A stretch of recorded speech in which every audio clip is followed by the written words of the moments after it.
చేసుకోయా, విడిచిపెట్టి వెళ్ళిపోయావే, ఒకసారి నా భర్త జాలిపడు, ఈ స్తంభాలు పట్టుకున్నాను, అవి నువ్వు బలాన్ని ఇస్తే వీళ్ళు నీ ప్రజలకు చేసిన అన్యాయానికి వీళ్ళకు శిక్ష విధించే సమయం వచ్చింది. వీళ్ళందరినీ ఒక్కసారిగా నేను సంహరిస్తాను, ఒక్కసారి నన్ను జ్ఞాపకం చేసుకో. దేవుని యొక్క ఉద్దేశము, దేవుని యొక్క ఆలోచన సంసోను చచ్చిపోవడం కాదండి. సంసోను బ్రతకాలి, ఎక్కువ కాలం బ్రతకాలి, న్యాయాధిపతిగా బ్రతకాలి. ఇక్కడ అర్ధంతరంగా చచ్చిపోయాడండి. పెళ్ళయిందా? అయింది. ఏ పెళ్లి? ప్రేమ పెళ్లి. ఏమైంది? పెటాకులు అయింది. పిల్లలు పుట్టారా? పిల్లలు పుట్టక మునిపే కుటుంబం కూలిపోయింది. సంసోనుకి కుటుంబం ఉందా? కుటుంబం లేదు. వంశం ఉందా? వంశం లేదు. బిడ్డలు ఉన్నారా? బిడ్డలు లేరు. అనాథగా చచ్చిపోయాడండి.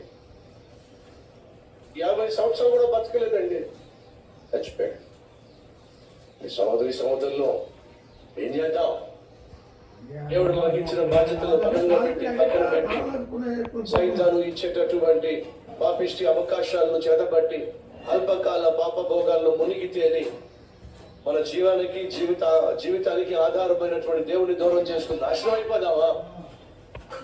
సంసోను వలె పాపంలో పడిపోదామా? సౌలు వలె లోకంలో పడిపోదామా? దావీదు వలె వ్యభిచారంలో పడిపోదామా?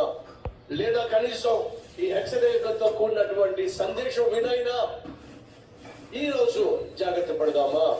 ప్రభు సన్నిధిలో ప్రాధాన్యపడి పశ్చాత్తాపడి ప్రార్థన చేద్దామా?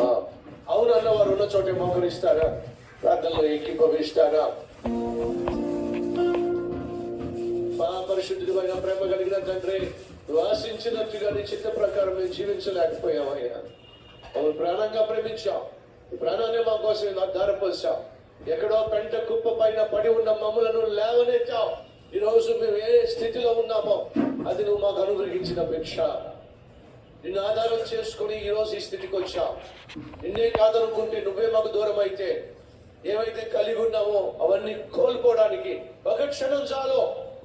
నువ్వు గాని విసర్జిస్తే, నువ్వు గాని ఉమ్మి వేస్తే అయ్యా మేము దిక్కుమాలిన వాళ్ళం అయిపోతాం, దౌర్భాగ్యం అయిపోతాం.